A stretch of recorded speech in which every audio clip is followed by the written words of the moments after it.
Tom Aspinall, you don't really see that anywhere full stop, but definitely not in the heavyweight division. No heavyweight moves like him. No one moves like him, man. He moves like a 185er. That's crazy. It's nuts. That's crazy. Crazy speed for a heavyweight. Crazy speed. And that's why a lot of people are talking shit about Tom, but he apparently still can't see. Here's the thing. The other eye got hurt as well, but not as bad, but it looks way worse. The finger goes way deeper in the other eye. And you know, it's crazy that everyone that talks the most has never been poked in the eye. Not even a little bit, accidentally. Oh, it's horrible. The idea that you can't see and then you're supposed to fight a guy, it should be an instant 1 point deduction. Joe Rogan was left amazed after watching Tom Aspinall's latest training footage. And now the MMA community is asking one major question. Has the heavyweight contender reached an entirely new level?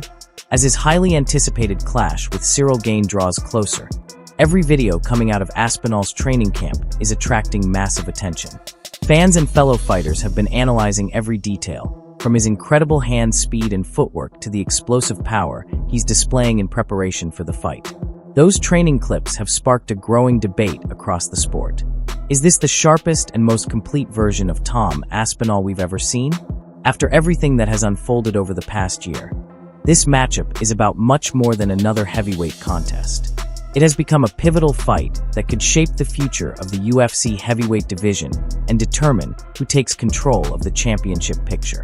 I believe Gane's going to win. I mean, when you become the champion and you beat a man like Alex Pereira, it has to do something for your confidence. And even in Gane's first fight with Tom Aspinall, Tom was looking pretty invincible until Ciryl Gane. Most people feel like Gane was winning that fight. And so I feel like Gane's confidence has to be at an all-time high. I'm favoring Gane this next fight, this next rematch. I'm legit switching my vote. Gane, he was not afraid of Tom. Stick him to the point where he had him bloody. And it's the first time that he attempted a takedown and did not get a takedown. Now he understands I'm going to really have to rely on my fight IQ here. Now I'm going to have to rely on more than one weapon. Now I can't just come out and run over him. When do you think this should be?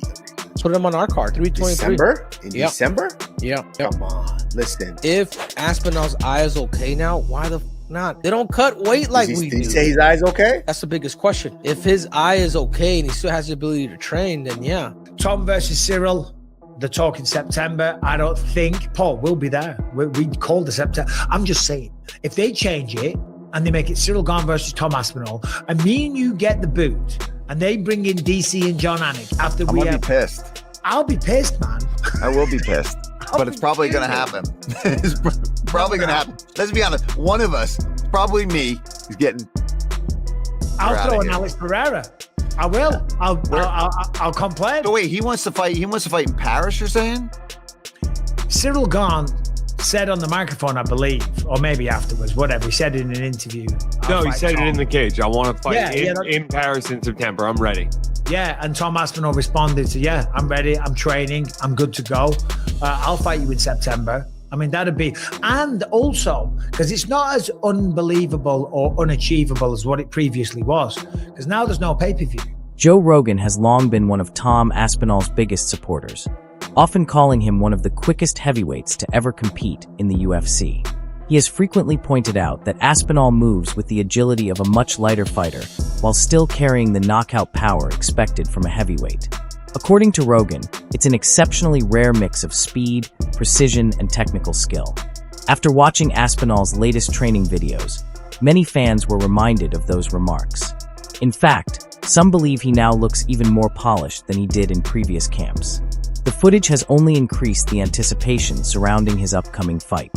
Aspinall appears fast, composed, and exceptionally smooth, throwing combinations with confidence while gliding around the cage with ease. His movement looks sharper, his boxing seems more refined than ever, and his seamless transitions into wrestling continue to highlight why so many people view him as one of the UFC's most complete heavyweight athletes. Don't forget, before this whole eye poke bullshit, you were the man. You were the man. Because people talk about Pereira. Tom Aspinall was probably the best finisher in all the UFC, given any division. His fights were lasting like 30 seconds, 45 seconds, 60 seconds. So anyway, so fingers crossed that happens there. Alex Pereira, the company would benefit greatly if Pereira was to become a 3-weight division champion. I'd say so. And I went against it. I'm like, listen, I thought he lost fair and square and he needs to suck it up a little bit. That's all. You know what I mean? If I was a company man, I'd be saying, oh, this is bullshit. Yeah. Herb Dean's got to go. I was going to jump in and just let you guys know that Dana White was asked at the presser, for the fights over the weekend, what he thought about Alex Pereira's comments. And he said, Alex might have a leg to stand on. So, what's your plan for the rest of my fighting career? I've always been under the idea that I want to be done sooner rather than later. And now it's getting to the point where I'm closer to the end than I am the beginning. I'm at the point now where the generation who I aspire to be, are retired now. I wouldn't say I can call them friends, but I'm friendly with them. I've been around them in social situations. I can see the wear and tear that it takes out of people's bodies. Next, everybody already. Let's do that in Paris in September. Well, sir, congratulations. Enjoy this. Paris in September, eh? I'll do that. I'll do that. Let me know. You're not the boss, you're not the landlord. Like I don't mind. Said. I don't mind. I'll go to Paris. Let me know. You're up to the rematch. Let me know. I'll be there. While much of the attention has been on Tom Aspinall, no one is underestimating the challenge waiting for him. Ciryl Gane has evolved significantly and is no longer viewed as the same fighter fans saw a few years ago. Following his victory over Alex Pereira, one of the biggest achievements of his career, confidence surrounding Gane has grown dramatically. Many now believe he's entering this matchup as a more experienced, well-rounded, and mentally stronger competitor than ever before. That improvement is one of the main reasons analysts see this as a much closer contest than it may have appeared at first. Joe Rogan has also discussed in the past how difficult Gane is to deal with inside the octagon. His exceptional footwork, ability to control distance, and high-level striking make him one of the toughest heavyweight opponents to game plan against. Listen, we've let the UFC know that we're ready to go, and we're just waiting for dates. We told them we can do it in Paris, we told them we can do it wherever they want. So we're just waiting for them to let us know. I'm in the gym, smashing it. We will be with you the week after. We'll come and film a bit of a sesh. Yeah. Got the boys back in town, so we'll keep people updated. But as we say, the UFC, we're waiting on them. Yeah, waiting on them. I've seen a number of guys do just the opposite. They've gone in the suit and they've tried to get their own brand out and they get a check on the way out the door. And I just personally don't agree with it. It's not that somebody told me over at Fox, ESPN, or now Paramount not to do that. Just telling you it's my code and I don't do that. But I got put in a very difficult situation. I got put in a situation of simply being asked, is Tom gonna fight again? And I would like an answer to that. I don't know the answer to that. I sure think so. I sure hope so. I find that coming out of my mouth. I can follow the golden rule in life. Put yourself in somebody else's shoes. How would you act or how would you want to be treated? And if I was in Tom's shoes, right? The golden rule, Tom's got a family, by the way. Tom's got a wife, right? His dad's in his corner. Tom's got a pretty good circle. And Tom fighting and staying active is a family tradition.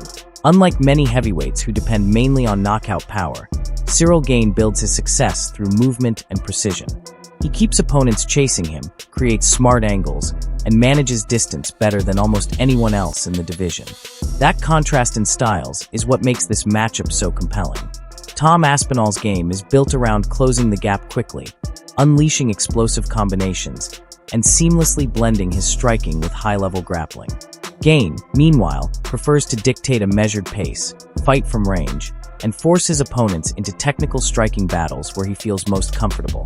Whichever fighter establishes that tempo could end up taking control of the entire contest. The anticipation continues to grow throughout the MMA world. Daniel Cormier has consistently praised Aspinall's complete skill set, while Michael Bisping believes this is the kind of fight that will determine whether Tom truly deserves to be considered the best heavyweight in the UFC. Ciryl Gane has also spoken about the pressure surrounding Aspinall after spending so much time waiting for career-defining opportunities. For many fans, this matchup is about more than simply defeating Ciryl Gane. It's Tom Aspinall's opportunity to prove that he belongs at the top of the heavyweight division. After battling injuries, dealing with delays, and patiently waiting for his biggest chance, he now has the opportunity to answer every remaining question about his championship credentials. At the same time, Gane has just as much to fight for. A win over Aspinall would place him right back in the middle of the heavyweight title conversation and silence many of the doubts that have followed him in recent years. That's why the stakes feel so high. One man is looking to cement himself as the future of the heavyweight division, while the other is determined to show that he still belongs among the sport's elite. And based on the latest footage from Aspinall's training camp, Joe Rogan's long-standing praise may be proving accurate. The fighter, already known as one of the fastest heavyweights in UFC history, appears to be reaching an even higher level.